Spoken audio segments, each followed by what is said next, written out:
Universidad Virtual CNCI. Materia Derecho Penal. Proyecto integrador.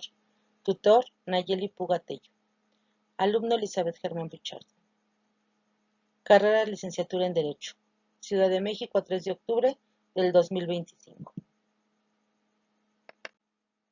¿Consideras que el artículo que representa la tentativa es correcto o cualquier intento de delito debería de ser considerado como tal?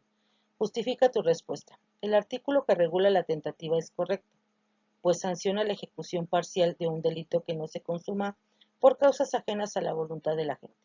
No todos los intentos deben ser considerados como tentativa, sino aquellos actos externos y dirigidos a la ejecución de un delito, por circunstancias ajenas al autor, no llega a su resultado.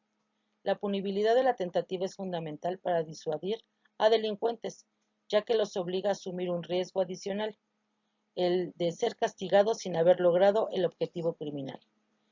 Evitar la impunidad. Si se castiga únicamente el delito consumado, los delincuentes tendrían el incentivo de intentar consumarlo, ya que el fracaso no les acarrearía ninguna sanción.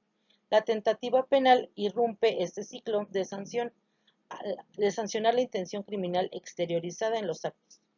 Disuasión. La punibilidad de la tentativa cumple una función preventiva al imponer una sanción por intento no consumado. Se desincentiva la comisión del delito, pues el autor se expone al castigo aún sin lograr su objetivo. La peligrosidad del autor. La tentativa sanciona conductas que demuestren la peligrosidad del autor, ya que han pasado del mero pensamiento a la ejecución de los actos externos con la intención de delinquir. Diferencia entre intento y pensamiento. No toda idea de cometer un delito merece una sanción penal. Es necesario que la idea se manifieste en actos concretos. Por ello, la tentativa se restringe a los casos en el que el agente ejecuta acciones que obviamente van a dar un resultado criminal. Protección de la sociedad. Al castigar la tentativa, se protege a la sociedad de una conducta que, aunque no llegue al resultado final, demuestra que quiere causar daño a ella.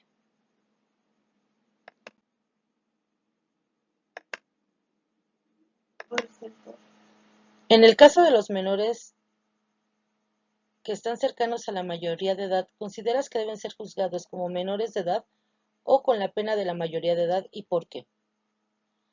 Los adolescentes deben ser juzgados bajo el sistema judicial juvenil, incluso si están cerca de la mayoría de edad, debido a que los cerebros y capacidades de desarrollo aún no están equivalentes a los de un adulto y requieren un enfoque reeducativo en lugar de punitivo. Las leyes nacionales e internacionales, como la Convención de los Derechos de los Niños, enfatizan la protección de los adolescentes y las necesidades de procedimientos y sanciones especiales para ellos. Razones para juzgar a los adolescentes bajo este sistema juvenil es el desarrollo cerebral. Los adolescentes aún están en desarrollo, especialmente el córtex frontal, que es crucial para la toma de decisiones y el control de impulsos. Esto significa que su capacidad para comprender la gravedad de los actos y su control de los impulsos es diferente a la de un adulto. Reeducación contra castigo. El objetivo de la justicia juvenil es la reeducación y la reintegración social del adolescente, no solo el castigo. El enfoque es correctivo para prevenir la reincidencia y asegurar el desarrollo como ciudadano responsable. Derechos internacionales.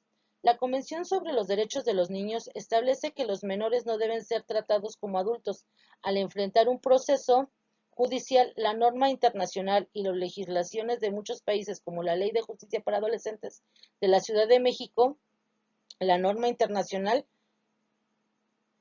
de muchos países, esto es lo que ellos dicen, que no deben ser juzgados como adultos, sino como niños, para que tengan...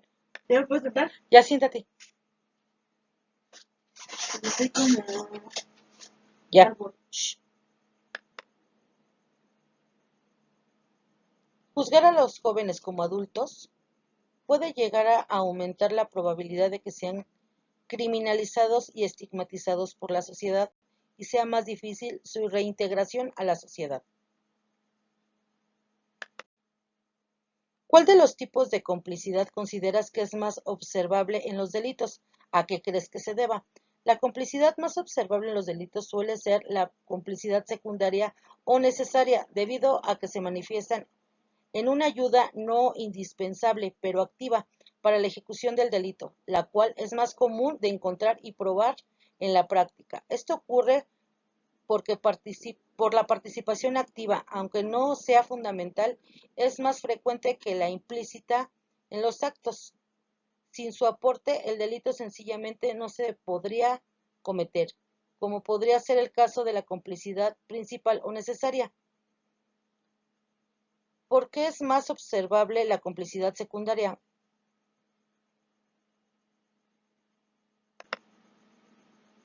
Mayor frecuencia. La mayoría de los delitos no dependen de una única colaboración, por lo tanto es más común que varias personas participen en una tarea que, si bien no son absolutamente esenciales, sí contribuyen en el resultado final.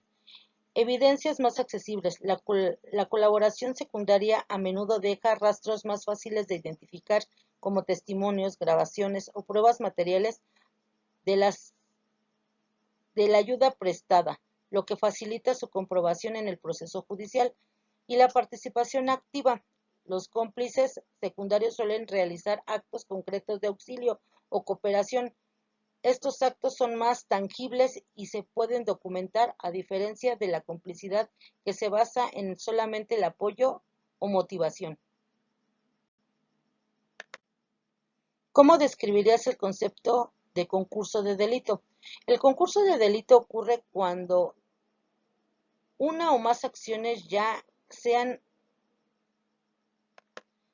una sola o varias acciones distintas, resultan de la comisión más de un delito. Esta figura jurídica permite clasificar las infracciones cometidas, influye directamente en la forma en que impondrán las penas, ya que existen diferentes tipos de concurso, ideal, real y media, que implican según la conexión entre las acciones y los resultados delictivos. Tipos de concursos de delito. Los tres principales es el concurso ideal del delito. Se produce cuando una acción se comete varios delitos. Por ejemplo, si al falsificar un documento se comete tanto el delito de falsificación como el de fraude. Concurso real. Se da cuando varias acciones distintas dan lugar a la comisión de varios delitos. Las acciones pueden ser homogéneas, varios delitos del mismo tipo, o heterogéneas, delitos de naturaleza diferente, o el concurso medial del delito. Ocurre cuando un delito es necesario para cometer otro, es decir, hay una relación instrumental entre dos acciones, por ejemplo, el robo para conseguir el objeto que luego se usa en otro delito.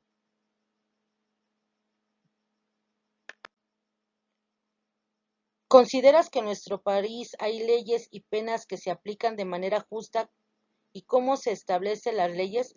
¿A qué crees que se debe este suceso? No, generalmente las leyes y penas no se aplican de manera totalmente justa y uniforme en México, debido a los factores como la corrupción, la desigualdad y la falta de acceso a la justicia para todos, y la deficiencia del profesionalismo de los operadores de justicia, lo cual obstaculiza el Estado de Derecho y genera impunidad. ¿A qué se debe esta situación? Varios factores contribuyen a la aplicación de desigualdad de la justicia de nuestro país.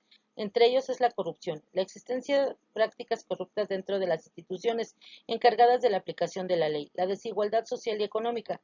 Las personas con mayor recursos económicos suelen tener acceso más fácil y efectivo a la justicia, mientras que las personas en situación de vulnerabilidad pueden acceder de los medios y de la información necesaria para defenderse adecuadamente. La falta de acceso a la justicia la limita la disponibilidad de servicios legales gratuitos o a bajo costo, así como la falta de información clara sobre los procedimientos legales, dificultan que muchas personas ejerzan sus derechos.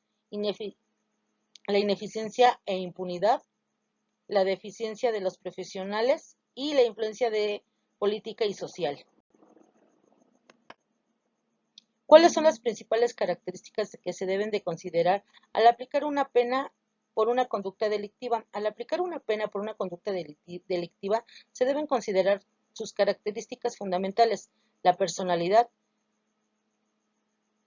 que se le imponga al autor del delito la necesidad y la suficiencia, que es una respuesta adecuada para protección jurídica, y la proporcionalidad, que guarda relación con la gravedad del delito, la individualización, que ajuste al caso concreto y al delincuente. La personalidad es la pena que debe caer sobre el autor del delito y no sobre terceros. La necesidad y suficiencia es la pena debe ser necesaria para proteger un bien jurídico, debe ser suficiente para cumplir sus funciones de prevención y en general y especial. Proporcionalidad. La pena debe ser proporcional a la gravedad de la conducta delictiva cometida. La individualización. La pena debe ser justa a las circunstancias específicas del caso y del delincuente, es decir, debe ser individualizada. Prontitud. El proceso debe ser público y sin dilataciones indebidas, garantizando la pena que se aplique de manera oportuna. ¿Cómo influye la relación o la conducta delictiva habitual en la determinación de una pena? La reincidencia o conducta delictiva habitual agrava la pena porque indica mayor grado de peligrosidad y una menor voluntad de reinserción social, permitiendo al juez imponer sanciones más severas y limitando el acceso a beneficios penitenciarios. La reinserción de la conducta delictiva se considera un injusto culpable más grave, justificando una respuesta punitiva más proporcional y el tramo más alto del marco legal. ¿Cómo se refleja la pena? Agravante de la pena. La reincidencia se considera una circunstancia que agrava la pena, es decir, aumenta la gravedad de la responsabilidad penal del acusado. El aumento de la sanción, el juez puede imponer una pena más alta de los límites establecidos para el delito cometido.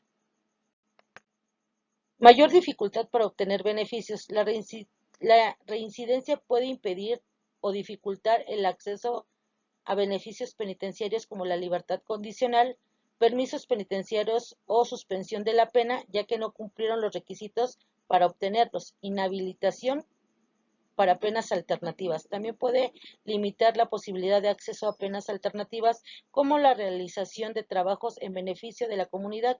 ¿Por qué se considera un factor relevante? Percepción de peligrosidad. La reinserción se interpreta social y jurídicamente como un indicio mayor de peligrosidad. Falta de reinserción. Se asocia con una menor voluntad o capacidad del individuo para adaptarse a las normas sociales y deja la conducta delictiva. La respuesta estatal proporcional. Desde una perspectiva judicial, la reintegración de la conducta delictiva implica un injusto más grave de lo que justifica una respuesta proporcional al Estado con una pena más severa.